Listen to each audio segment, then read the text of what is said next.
us inside the new era of Raptors-Celtics. If you woke up this morning, you knew that Kawhi Leonard is now a member of not the Philadelphia 76ers, not the LA Lakers, not the Boston Celtics. He's going to the Toronto Raptors. Waking up this morning, there was a little bit of a murmuring going on around the NBA reporting ranks last night. And then you hit the hay. If you're in the Eastern time zone like me, like my friend who's going to be joining us in just a minute, boom, a situation that looked like it was going to take months to resolve is done. Kawhi Leonard out in San Antonio, and heading back to the Spurs is DeMar Derozan, maybe the most beloved Raptor in franchise history, him or Vince Carter. It's one of those two. What do we think? Sean Woodley of Raptors HQ, who's joining us for the first time, and I got to say, Sean, we've had Justin Rowan on this program quite a bit.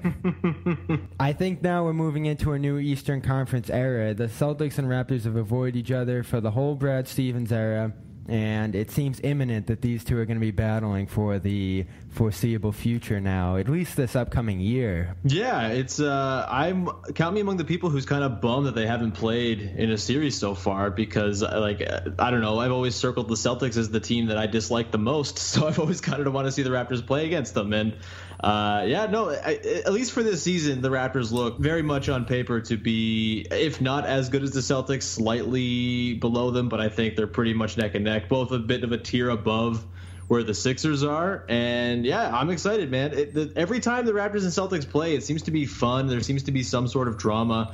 The regular season series have been really exciting the last couple of seasons, and it's a bummer. Like they've kind of been robbed of playoff series by weird seeding stuff that kind of plays out in the last few days of the season. So, well, a guy named LeBron James last year. Yeah, that guy kind of does stuff and ruins everyone's day. But no, just like weird seeding stuff too, where like it seems like it's going to line up for I don't know, like 80% of the season, and then the last 20% of the year, things kind of go out of whack and throws off what we thought was going to happen. So yeah, I'm excited. Whether it's a conference finals or it's some other match, I mean, our luck, it'll be like the Raptors kind of take some time to figure things out, and they'll finish the 3 seed, and they'll get the Sixers in the second round or something like that.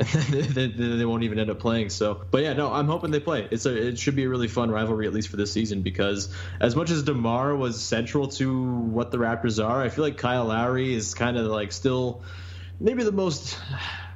I don't know. Lowry's more of an agitator, I guess, than DeMar. So if there's any sort of animosity there, and you also got Serge, who likes to punch people and stuff. So if there's any sort of animosity, there's still enough guys who have been around the last couple of years to bring it for sure. Between Serge Ibaka, Kyle Lowry, and now Kawhi Leonard, who hasn't played regularly since 2016, or if we're being honest about it, at the end of the 2017 season there, we're looking at one of the highest variance teams in basketball now, and that's probably going to be fun for you, the ups and downs, the swings that they're going to go on between those three players who you don't know what to expect from now, especially with the absence of the core of the Raptors for years earlier. We're going to talk about just how different that team's going to look in just a bit. But the number one question I have today out of all of this, with how long it's been since we've seen Leonard on the court regularly, do we still know who he is as a player? We remember who he was against LeBron James, playing as a Finals MVP, playing as an MVP candidate. But now, past the injury, off the court for almost an entire season, with the report from Chris Haynes that maybe he isn't thrilled about being in Toronto, do we know what we're going to absolutely expect from him? Yeah, so I think there's probably two sort of components to this, right? It's how much is he going to try, how much is he going to be engaged, and then how much is he going to be healthy. For the first part, I think that is it was a concern, I think, early today with that Chris Haynes tweet you talked about, and the little rumor that was out there that he might not even report. That seems to be not really the case now. I know Woj went on SportsCenter and said that Kawhi's warming to the idea of playing with the Raptors. They're a contender, all this stuff. And Brian Windhorst said he's going to be professional, make the best of the situation, whatever it is. So I don't have any concerns about him showing up. And he's in a contract year after just not playing for an entire year. He's going to be motivated to play at least somewhat hard, I would assume. And talking to Spurs people I've talked to, it seems like anytime he's on the court, he's giving it his all and trying really hard. So I'm not concerned about that. The health is probably the bigger concern. And, we don't know. We have no idea what's going on. Drawing the line between where his like injury and his just beef with the Spurs and how that sort of came together to keep him out of the lineup. We don't really know where that line is and what sort of how that pie chart, squares up, and we don't know what the more responsible thing was for him being out. But I would assume if he's going to go to USA camp this week or next week, and I assume if he's going to be ready for camp, like it seems like he's going to be healthy. He hasn't played for a year pretty much, so I would assume he's going to be at least healthy coming in. Whether or not that acts up again, I don't know, and that's obviously part of the risk here and part of why the Raptors kind of didn't have to give up all that much to get him comparatively to what was on the table or what was rumored to be what the Spurs were looking for. So I'm less concerned than maybe I thought I was going to be about Kawhi's status for next season, considering all what we've heard and just sort of today's revelations that he's kind of okay with coming. So the thing with his quad, if it's a chronic thing, then yeah, that's going to play into it, and that's going to even weigh if the Raptors somehow manage to keep Kawhi beyond this year. That's going to weigh on what they want to give him in the next contract, right? And they'll have to weigh that risk. So you're hoping for that next contract, aren't you? That would be great. That would be awesome. But like that's something that's going to be you have to talk about. Like the injury thing is going to be a thing with Kawhi probably for the rest of his career. There's two big picture questions I have. The first of them obviously being the bigger goal of this trade, because DeRozan was signed for 2 more seasons. Obviously a player who would have absolutely been committed to Toronto for the rest of his career. You don't know what the upside would have been with him. So maybe you're cashing in on maybe a middle tier upside for that team to a top tier upside under Kawhi Leonard. Given the fact that you've heard so much about him playing in LA, and I know the big comparison's Paul George, which we've heard a million times now because that's what everybody in Raptors land wants to hope is possible with Leonard. What is the bigger goal of this trade? Sending away the franchise player, bringing in a rental player as of now, and the necessity is that you have to change that. It's a monumental risk. Yeah. So what's the ultimate upside of this move? Is it to win a championship this year? Is that possible with a new group coming together? I think the main goal with this, obviously any year you want to win a championship, I guess. So that's like a goal that they'll have. Whether it's realistic, probably not. But I think the biggest thing with this move is that it is a move for the Raptors to try to cash in on the sort of brand building they've done over the last 5 years. I mean, the Raptors were never a team that was trading for people like Kawhi Leonard before Masai Ujiri got here. Like, this is a sort of, it's a revamped team, right? Like, they've kind of undergone a makeover from being just an embarrassing backwater franchise that no one cared about to being like a real team that matters in the NBA and in sort of the grand scheme of things. So this is them betting on themselves. This is them saying, hey, like, we're not going to draft a superstar player in all likelihood because we're too good to do that. And we're probably not going to land a free agent just because, A, the odds of doing that are pretty slim, and we're not a traditional free agent market. So the way for us to get a top 5 MVP candidate on our team is to make a risky trade like this and bet on ourselves and say, like, we have done the work. We've built enough over the last 5 years to say we believe in our culture, our organization, to convince a guy to stick around. Whether or not that works, I don't know, but I think they've put in the work to warrant thinking that they can. And Masai Ujiri, I mean, this dude made the trade while hanging out with Barack Obama opening a school in Africa. Like, this guy is... Interesting tidbit. He's connected. He's a person that he's powerful. Like, I don't know what Masai's real motivations are, but like, this is a guy who I would not bet against if he's trying to sell Kawhi Leonard on sticking around.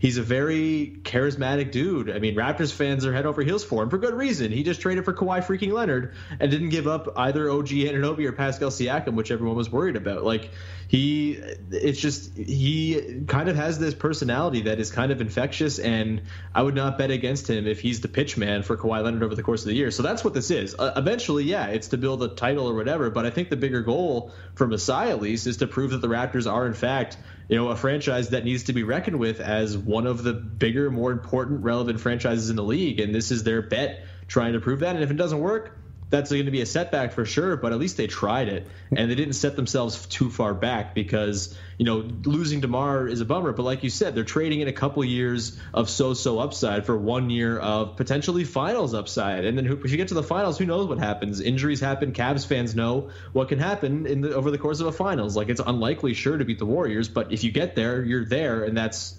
definitely something to be envied if you're another team out there in the league. So I think the bigger goal here is to sort of establish the Raptors as a franchise that matters. And if it doesn't work, the Masai will try again. Like Masai, if anything, is not going to stop trying. Wasn't he the one who said F Brooklyn and then they lost the series? He did. They weren't supposed to win that series anyway. But yeah, he did say that. He's a loose cannon, man. Like he'll say some stuff, and I don't think he cares. But like all that stuff, like the F Brooklyn thing, that still stands as something people remember today, right? Like this is all part of what he's done over the last 5 years, building this into a team that matters. And like you can make fun of Drake all you want.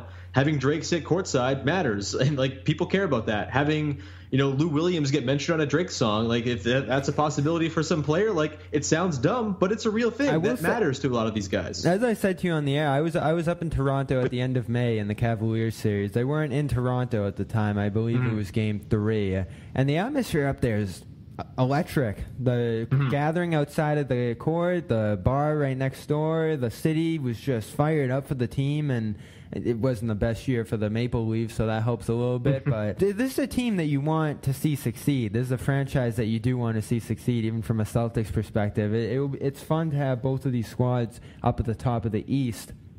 I'm just wondering how persistent this is going to be, and I'm going to have you play some odds on it. I originally threw out there when it first happened, what are the odds Leonard never plays a game for the Raptors? And I guess that question still stands with the fact that we haven't seen a physical yet. But I'll throw the two more likely ones at you. What are the odds that he makes it through the whole season? And what are the odds that he stays with Toronto past the season? It's so hard to say, and I feel like those numbers will kind of change over the course of the year, so maybe these would be cop-out answers, but I think whether he stays through the whole season, like, are you talking injury, or are you talking trade? Like they trade? Oh, trade, okay. So, yeah, I would say probably something like 75. Like, I think they're really going to want to try to make this work, and I can't imagine this team as currently constructed is going to completely bottom out. If Kawhi's playing and is even close to what Kawhi can be, this is going to be a really good team that has a lot of depth and a lot of versatility and a lot of young, interesting players who should be getting better than they were last year. So I think they're going to be sort of committed to going all in with this, because this is an all-in season. Like, this is why you make this move, is to try to go all in, and to sell yourself short, 3/4 of the way through the season or whatever. I think that's not really sort of in Masai's DNA. And it's so hard to say what I think the odds are that he stays. I would say right now, 10%, maybe like that 5%, something like that. Like, we don't know. Very realist approach. I'm just going off of what Kawhi has said, right? But I'm also factoring in, like, if you're going off just what Kawhi said and what the sort of rumors are, it's probably 0%. But I'm already factoring in that Masai is Masai, and he's going to work his magic. He's going to start pitching day one.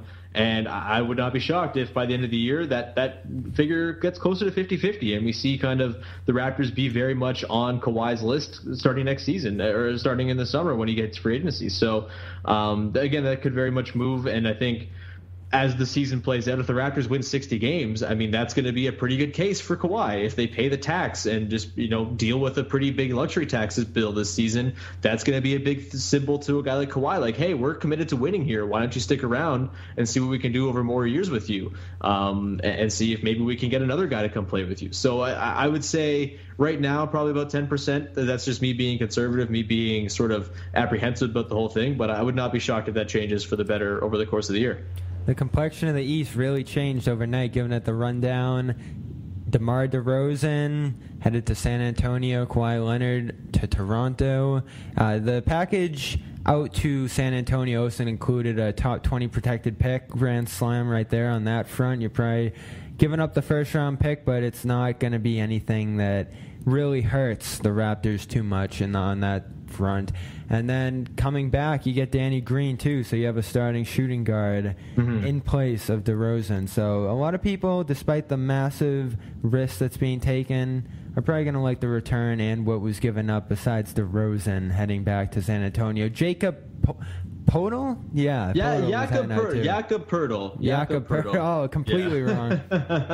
Yeah, no, the return is, like I said, I was in the early hours of the morning when the deal was sort of announced, but they didn't know what the pieces were yet. I was fully expecting one of OG Anunoby or Pascal Siakam be part of the deal, maybe even both. Like I was kind of ready for that to happen, and then when it was just Jakob Poeltl, who is a good player, and I'm going to miss him. He's a good player. He's got a lot of promise, but he's probably the least attractive, least high upside of all the Raptors' young players right now. And for him to be the only guy that gave up from that future cachet of guys, like I'm pretty psyched about that, I got to say. And the thing is, you know, the way that this Raptors team was set up, they were probably going to have a rebuild coming in the next couple of years anyway. When Kyle and Serge's deals are done after the 2019-2020 season, like they don't have much money on the books. Norm Powell's locked in, and then DeMar would have been on the books for a year beyond that, barring him not picking up his option, which I feel like he probably would have at that point.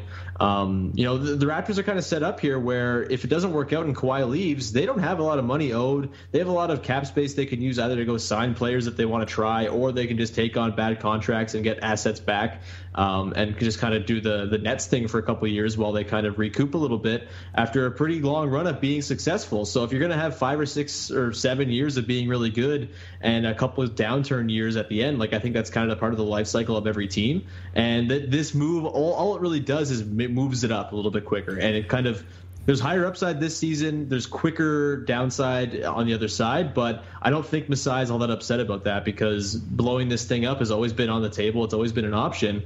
And, you know, why not try to do something big before completely blowing it up? And I think this, you know, when you move beyond this next couple of seasons as well, not having DeMar on the books, that makes it a lot easier to be bad and to tank if that's what you want to do too. So I think they're just kind of set up here. Their future is not hindered at all by this trade, and that's because they kept OG and Pascal, who are their 2 highest upside guys, and who I think, you know, when I was looking at the possibility of a Kawhi trade, the concept of playing those 2 with Kawhi was kind of what made it so attractive to me, just because of the defensive versatility those guys can offer, and that's all intact. So yeah, the return.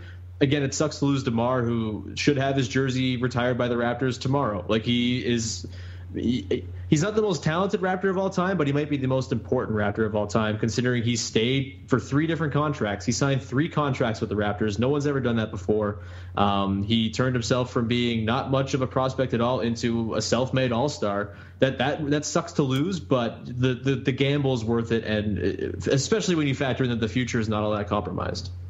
DeRozan was hurt by it. You saw the posts on Instagram, the feelings of betrayal, and then worse yet was that NBA players around the league seem to be tweeting in solidarity with him, and that's not great, because if you're going boom or bust for this next season, and as you talked about, the out is that you can smoothly transition into a rebuild after that, that rebuild just becomes a little bit tougher now that they've lost graces with some of the best players across the league, it seems like, given that DeRozan, by all accounts that I've heard, is one of the most liked players in the league, and he was completely blindsided by this, given his posts and hurt.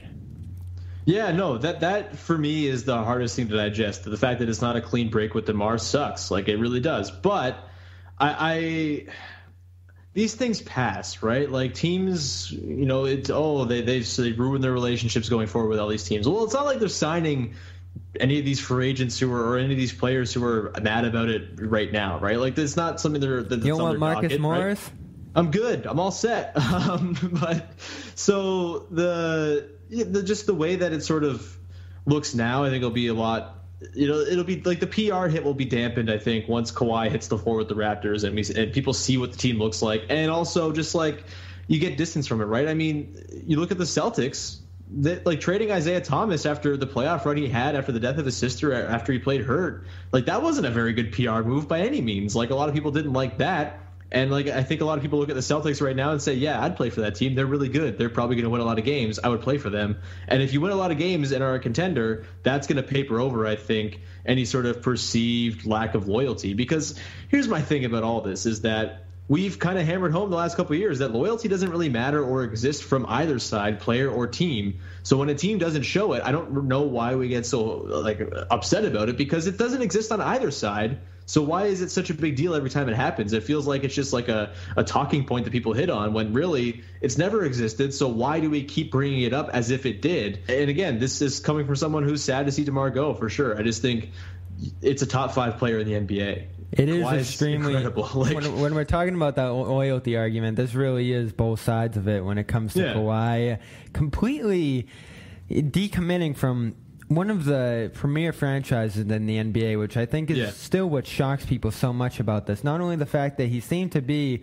a pretty quiet, content guy, but behind the scenes, apparently there was a lot of discontent, and it boiled out in the most unimaginable way. But on the other side, you have a player who's completely bought into Toronto. You know, you would think he was from there, how much he loves the situation there, and then the team slides it out from under him too. So we really are in a position where it's going to be the Wild West in the NBA, especially based off this move now, because both sides have just strayed so far from that committal. The contracts are getting shorter, as we know, too. You know, the longest contracts we're seeing are 4 years long. And with massive movement among the stars again this offseason, besides Paul George, of course, staying put in Oklahoma City, it feels like this is another move swaying the league in the direction of rapid player freedom and teams making bold moves to proactively get ahead of those player movements.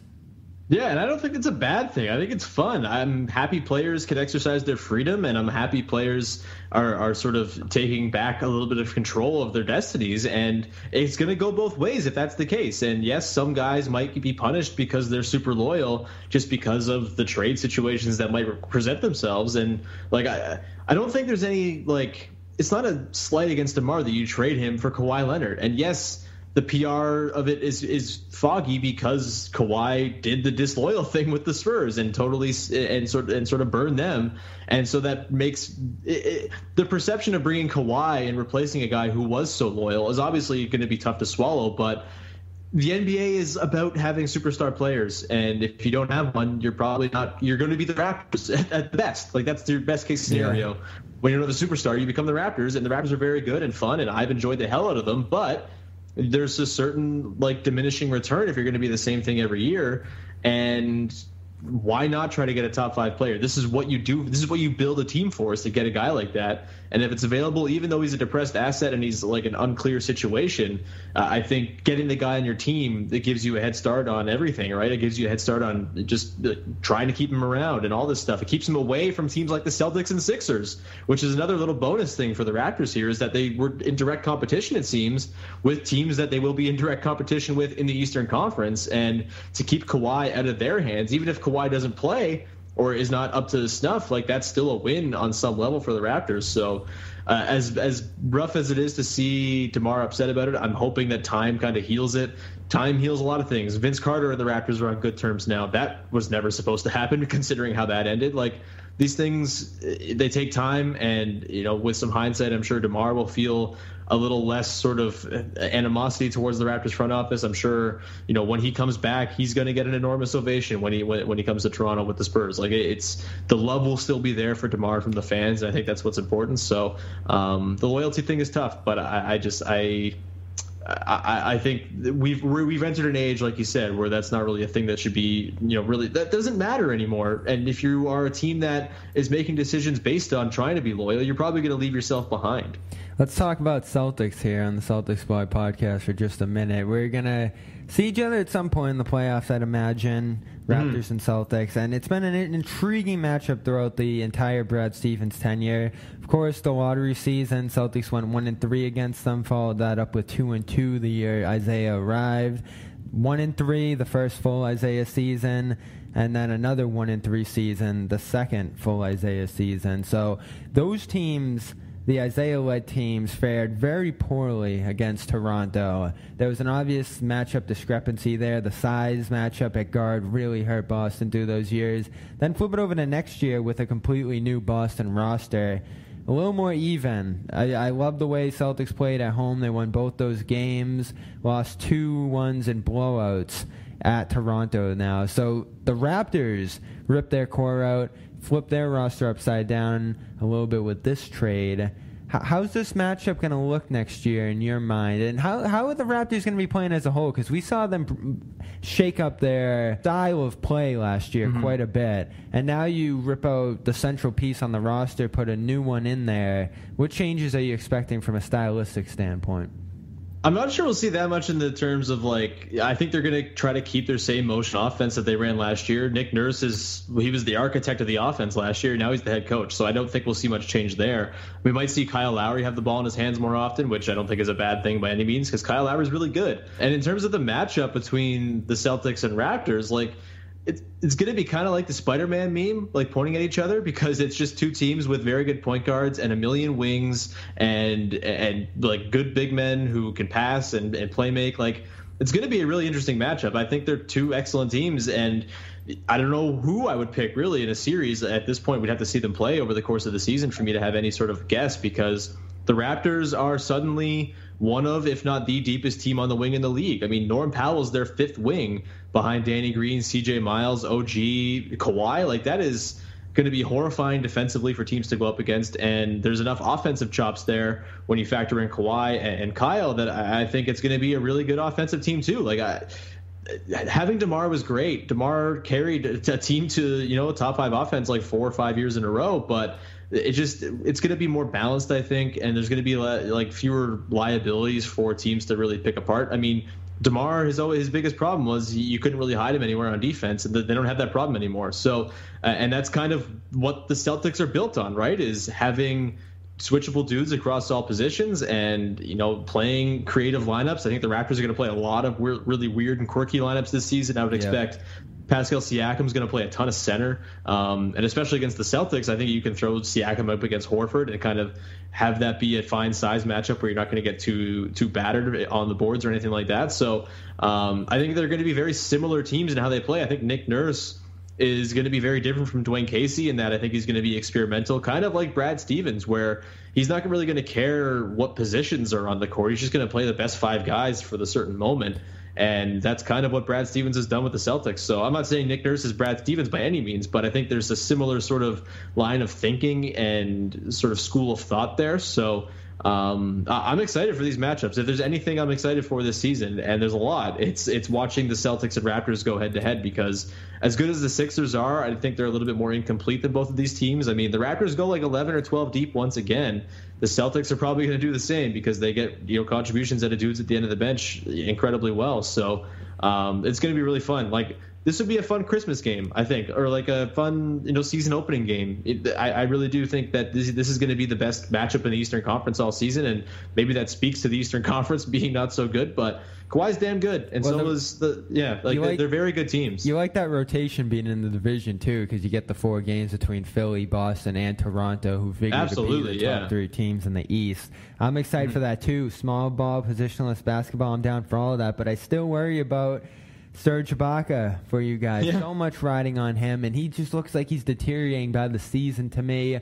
Maybe I haven't seen the best of him with the Raptors, but every time I watch them, it seems like they're just dragging him along, and he plays the vital position among all the lineups that they play there, because he's going to shift between the 4 and the 5 because of his defensive presence.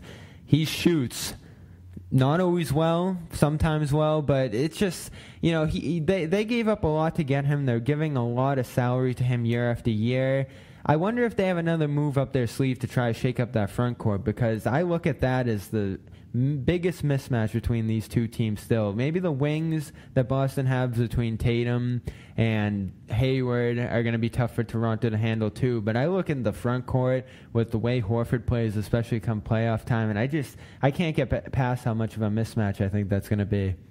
Yeah, I think maybe you're kind of overstating Serge's decline a little bit. He was bad in the playoffs. Like, he was unplayable in the playoffs, and it was a disaster, but he has always been better as a center, and he's kind of been playing at a position for I don't know how many years now between OKC, Orlando, and Toronto, just kind of based on how the rosters have been built. And I think the nice thing about, I'm not glad Jakob Poeltl is gone per se, but the nice thing about him not being on the roster anymore is it kind of clears out some space for Serge to just play more center. I'm not sure who's going to start or whatnot, or what the starting 5 is going to end up being, but wouldn't be shocked to see Serge come off the bench and just be the backup center. And he's been effective in that role. He in Game 3 against the Cavs in the playoffs, he finished the game as the small ball center next to Pascal Siakam. That lineup's been really good in a small amount of minutes, but like they've been really effective, and it kind of makes sense. They're both really good defensively. Pascal can kind of switch out on the perimeter. Serge is really good when he's near the rim, and they're both pretty good offensive players in their own different ways.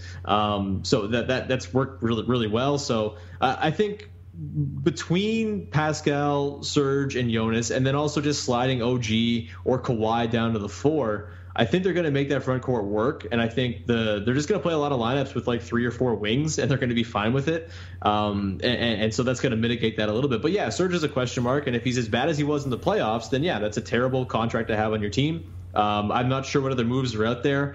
The potential of like trying to flip Norm Powell for like another depth big. I think John Henson's name's been kind of thrown out there a little bit as just like a theoretical, just flipping position for position. They're both maybe not the best contracts in the world, but they kind of are useful for what each team kind of needs at the time between Milwaukee and Toronto. So maybe that's there. Something like that where they kind of balance it out by trading Norm could make some sense. But I think the front court is going to be fine, because I do think a lot of the minutes at the 4 are going to be played by either Kawhi or OG. And if that's the case, like, sign me up, because those dudes playing the 4, it's going to facilitate cool lineups, and also they're just better than the Raptors' traditional options, which I think if there's one thing Nick Nurse is not going to be beholden to, it's traditional lineups. I think he's going to be creative and will not sort of, be afraid to sort of go away from what the Raptors have done the last few years. Seems fairly confident that these two teams will be at the top of the standings in the East, health permitting. So that's going to be a good place to be, considering the fact that you might have 7 and 8 seeds in the conference that are below 500, given where it's gone this offseason, which is great. Yeah. And maybe that changes at some point. Maybe within the next few seasons you see the playoff structure change a little bit. I'm not down for 1-16. But I did hear a good idea about maybe you let the last 4 spots come down the wild card, so you eliminate, say, those 2 deadweight teams at the bottom of the East. If the 4 best teams are at the bottom of the West, suddenly those teams get in, and then you just get a few of those East-West conference matchups at the beginning of the playoffs rather than throughout. Interesting stuff, but that's for another podcast. Good talking Raptors with you. I'm sure we'll do it throughout the season. That's Sean Woodley. You can read him at raptorshq.com, and you can find him on Twitter at Woodley with an E. Sean, good to talk to you, man. Welcome to the show. Thanks, You're buddy. the new Justin. Slightly less nasally than Justin, I think. All right, good night, guys. You can find the Celtics Blog podcast, the Banners broadcast, on iTunes, Stitcher, and at CelticsBlog.com. So stay tuned with us. Next week, we're going to be talking to Ben Brodick, who's going to take us inside Al Horford's future with the team as we start looking ahead at next offseason. And stay tuned to CelticsBlog.com, because that Marcus Smart situation's resolving. It's amazing we didn't mention his name in the show today, but it seems imminent that he's going to be signing a roughly 4-year, $52 million contract to stay in Boston. So the whole squad's back, and the countdown's on. We're under 100 days until the NBA season is back. So we will speak to you next time. I'm Bobby Manning. Good night, everyone. Reunion Arena in Dallas, where the Mavs and Lakers are playing tonight, was built in 1980. Now, you couldn't ask for a better facility. It's easily accessible, has all the comforts of a theater, and there isn't a bad seat in the house. But for some reason, there are those who prefer the Boston Garden, mostly those who wear Celtic green. What is so special about the Boston Garden other than the fact that it's 1,000 years old? Let's take a look.